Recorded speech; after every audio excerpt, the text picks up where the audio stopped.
Di video kali ini, gue pengen ngajak kalian untuk ngebahas sesuatu yang mungkin selama ini kita anggap bersih. Tapi ternyata, ada sisi gelapnya yang gak banyak orang tahu. Kita bakal ngomongin soal mobil listrik dan salah satu komponen pentingnya, yaitu kobalt. Kalian mungkin sering dengar bahwa mobil listrik itu ramah lingkungan, masa depan teknologi, dan solusi buat polusi udara kan? Tapi, di balik itu semua, ada cerita yang cukup mengejutkan tentang bagaimana kobalt ini didapatkan, dan khususnya soal anak-anak di Kongo yang harus bekerja di tambang-tambang berbahaya untuk mengumpulkan logam ini. Semua pembahasan ini udah gue rangkum sesingkat mungkin biar lo paham sisi gelap tentang industri mobil dan motor listrik yang kita pakai sekarang. So, tonton videonya sampai habis.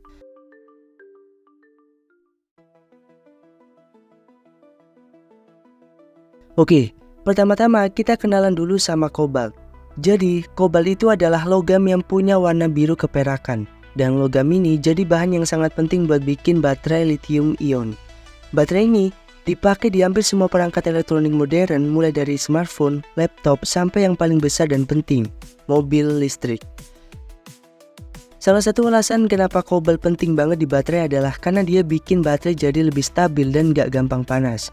Nah, coba bayangin kalau mobil listrik nggak pakai kobalt, baterainya bakal lebih cepat rusak dan bisa overheat. Yang jelas nggak aman kan? Makanya kobalt bikin baterainya lebih tahan lama dan bisa menyimpan energi lebih banyak. Sehingga mobil listrik bisa jalan lebih jauh tanpa perlu sering-sering di-charge. Bisa dibilang kobalt itu kayak jantung yang bikin baterai mobil listrik tetap bekerja dengan baik. Sekarang kita masuk ke pembahasan soal mobil listrik. Kenapa sih mobil listrik itu dianggap masa depan? Karena mobil listrik dianggap sebagai solusi buat mengurangi polusi udara dan emisi gas rumah kaca. Mobil biasa yang pakai bahan bakar fosil kayak bensin atau solar menghasilkan banyak polusi, sementara mobil listrik nggak menghasilkan asap sama sekali. Jadi secara teori, mobil listrik lebih ramah lingkungan dan lebih baik buat planet kita. Tapi ini dia masalahnya, di balik baterai mobil listrik yang ramah lingkungan, ada cerita yang nggak sebersih itu. Supaya baterainya bisa awet dan kuat, mereka perlu kobalt dalam jumlah yang besar.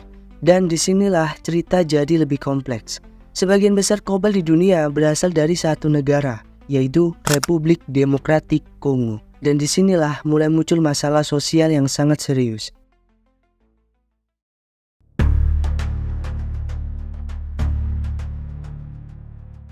Nah, sekarang kita bakal ngomongin soal Kongo. Buat yang belum tahu, Republik Demokratik Kongo adalah salah satu negara yang punya sumber daya alam yang melimpah, terutama kobalt. Lebih dari 70% kobalt di dunia berasal dari sini. Tapi ironisnya, Kongo juga merupakan salah satu negara paling miskin di dunia, dan sumber daya alam yang melimpah itu justru seringkali malah bikin masalah besar di negara tersebut. Di Kongo, ada dua jenis tambang. Tambang skala besar yang dikelola oleh perusahaan-perusahaan internasional dan tambang skala kecil atau rakyat yang sering disebut tambang artisanal. Nah, di tambang artisanal inilah masalah utama terjadi. Karena tambang-tambang ini dioperasikan secara tradisional, seringkali tanpa pengawasan dan tanpa perlindungan yang memadai buat pekerjanya. Banyak tambang yang beroperasi tanpa izin resmi, jadi kondisinya jauh dari kata aman. Disinilah hal yang paling miris terjadi. Di tambang-tambang kobalt skala kecil di Kongo, anak-anak juga ikut bekerja. Banyak dari mereka mulai bekerja sejak usia yang sangat muda, bahkan dari umur 7 tahun. Jadi bayangin aja, anak-anak yang seharusnya masih sekolah, main, atau belajar, malah harus turun ke tambang buat menggali kobalt. Kenapa mereka harus kerja? Karena kemiskinan. Keluarga mereka terlalu miskin dan gak punya pilihan lain selain mengirim anak-anak mereka buat kerja di tambang demi mendapatkan uang untuk makan sehari-hari. Anak-anak ini harus kerja 12 jam sehari di kondisi yang sangat berbahaya, tanpa alat keselamatan yang layak. Mereka harus masuk ke lubang-lubang tambang yang sempit dan seringkali cuma menggali dengan tangan kosong atau dengan alat yang sederhana. Dan bahaya yang mereka hadapi itu gak main-main gitu. Tambang-tambang ini seringkali runtuh dan ketika itu terjadi, banyak pekerja yang tertimpa, terluka, atau bahkan meninggal. Gak sedikit anak-anak yang kehilangan nyawa mereka di tambang ini. Selain bahaya fisik dari reruntuhan tambang, anak-anak ini juga terpapar sama bahaya kesehatan yang serius. Kobalt, ketika dihirup dengan bentuk debu, bisa menyebabkan penyakit paru-paru yang parah. Jadi selain harus berurusan dengan kondisi kerja yang keras dan bahaya fisik, mereka juga berisiko kena penyakit jangka panjang. Debu kobalt itu bisa nempel di paru-paru dan menyebabkan fibrosis paru. semacam jaringan parut di paru-paru yang bikin mereka sulit bernapas. Bayangin, mereka udah harus menghadapi penyakit kronis yang bisa mempengaruhi seluruh hidup mereka. Dan karena Kongo punya sistem kesehatan yang minim, anak-anak ini jarang sekali mendapatkan perawatan yang layak. Sekarang kita masuk ke bagian rantai pasok global. Jadi, gimana kobalt dari Kongo ini bisa sampai ke pabrik-pabrik besar di seluruh dunia? Kebanyakan kobalt dari Kongo dijual ke perantara lokal, yang kemudian mengekspornya ke negara-negara seperti Cina.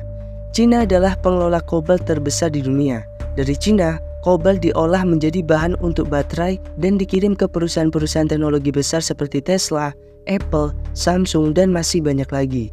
Nah, yang jadi masalah adalah karena banyak tambang di Kongo yang gak terdaftar dan dikelola secara ilegal, perusahaan-perusahaan besar ini susah buat melacak dari mana kobalt yang mereka beli sebenarnya berasal.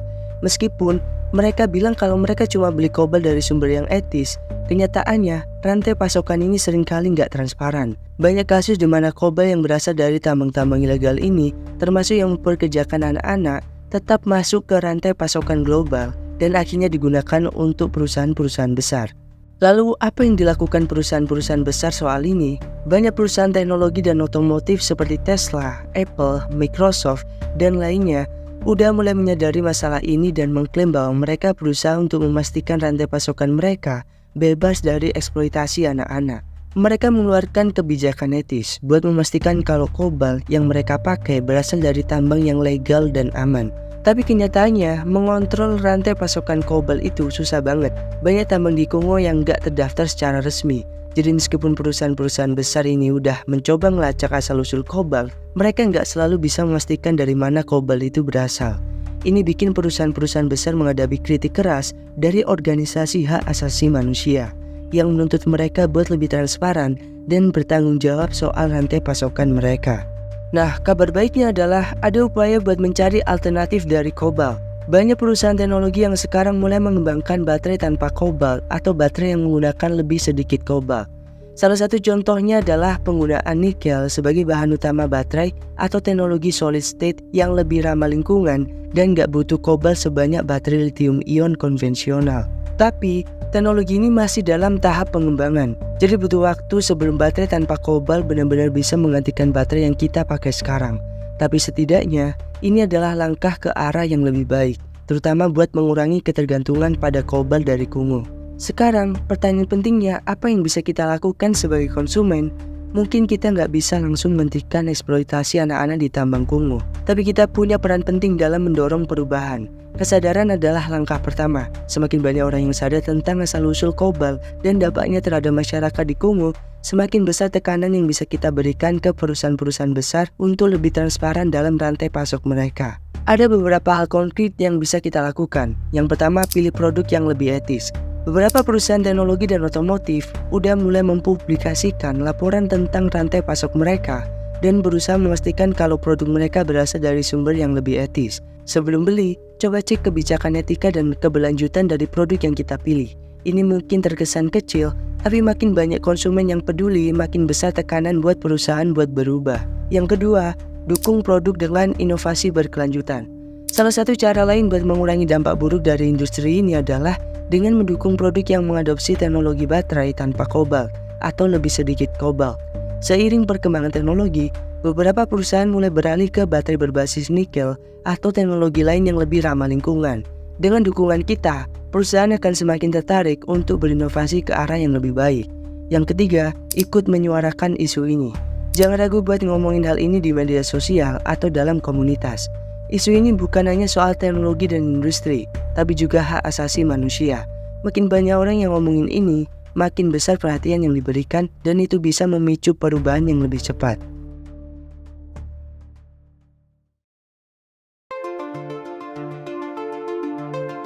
Lalu seperti apa masa depan kobalt? Meski sekarang dunia mulai berpikir untuk mengurangi ketergantungan pada kobalt, kenyataannya kita masih akan tergantung pada logam ini untuk beberapa tahun ke depan. Perkembangan teknologi baterai tanpa kobalt memang menjanjikan, tapi masih ada tantangan besar terutama dalam hal biaya produksi dan efisiensi. Selain itu, tantangan terbesar adalah memastikan kalau perubahan yang terjadi gak cuma jadi greenwashing. alias pencitraan hijau semata. Banyak perusahaan udah mulai berkomitmen buat bertanggung jawab secara sosial dan lingkungan. Tapi kita tetap harus kritis dan memastikan kalau komitmen itu beneran dijalankan, bukan cuma di atas kertas. Di masa depan, ada harapan kalau teknologi baterai yang lebih etis dan ramah lingkungan bakal berkembang pesat.